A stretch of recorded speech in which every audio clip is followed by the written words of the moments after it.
Pardon me. Just trying to get that sour taste out of my mouth. He boys back with that 5-piece though, so let's get into it.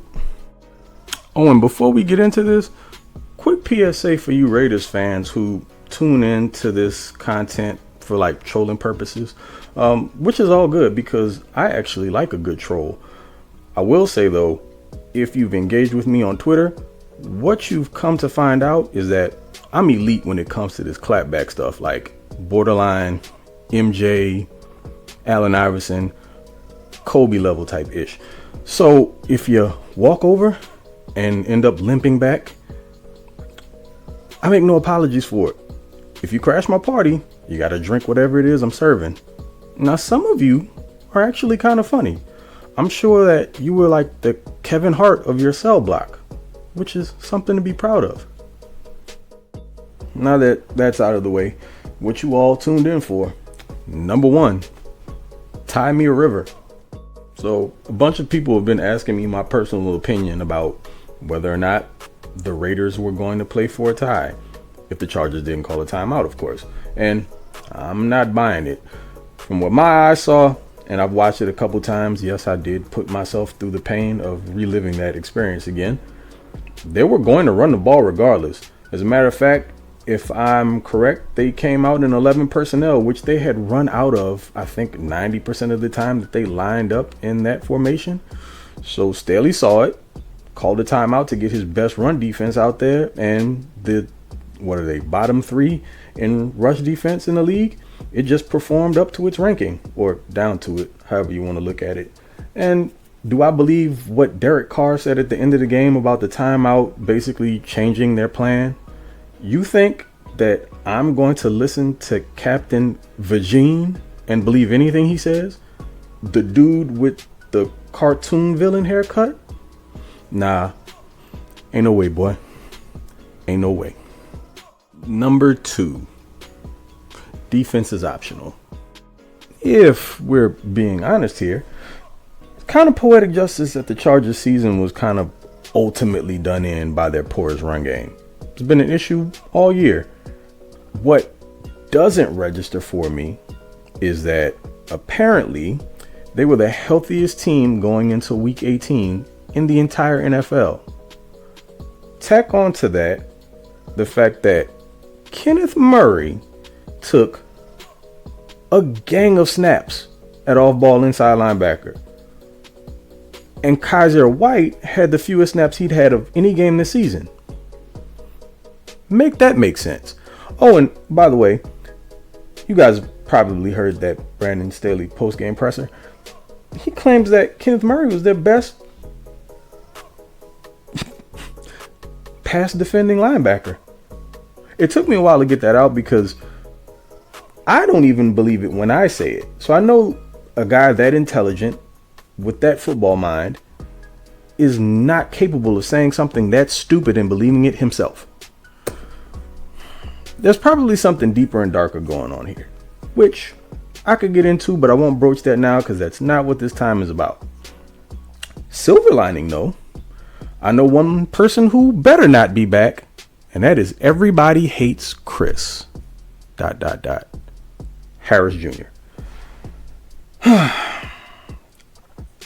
To me, it looks like the Raiders watched the Chiefs game and copied and pasted the game plan.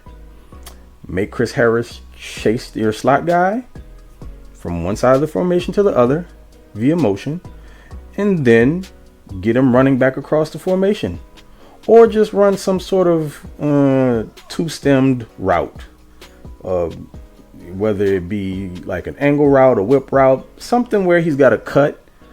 After you've made him run a little bit, he's already going to be dog tired, and that ain't a spring chicken anymore, and those wheels are quite rusty, and so he gets exposed. Worked out well again, and they had no answer for it, which is a little discouraging to say the least. But again, at least we don't have that to worry about any longer, and it was real, buddy, real frustrating. Adios. Number 3, the godsend goes Gump.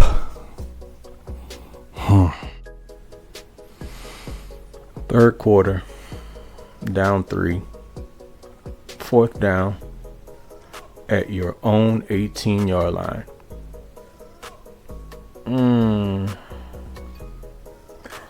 I'm befuddled. Still. Beyond it, actually. Third down in short yardage. So I don't have to tell you. We all knew it was coming. Why rehash that? But fourth down to essentially double back and run the same play. Insanity. Somebody find me the analytics on that. Tell you what, I don't care. Explain it to me. Make it make sense. As a matter of fact, though, if you can pull that off, I'm worried about you and your sanity, and probably can't trust you. Don't want to come to your house. You can't babysit my kids. And regarding the 2-point conversion that came after the score got cut down to a 9-point game, that was risky. Chargers don't convert that, and they have to figure out how either not to give the ball back to a team who's basically had their way on the ground against them to that point, and also figure out how you're going to score twice, a touchdown and a field goal at least, to take the lead with somewhere around like 2 minutes remaining. Very bold. That fourth and Staley stuff, when it works, it's all tamales and taint tickles. When it doesn't, it is ugly.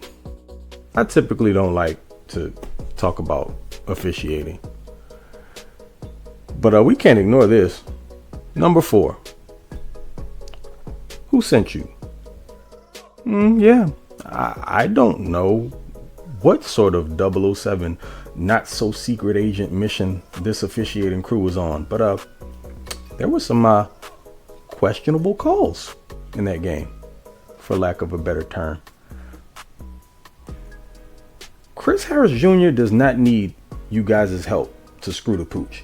He does a great job of that all by his lonesome.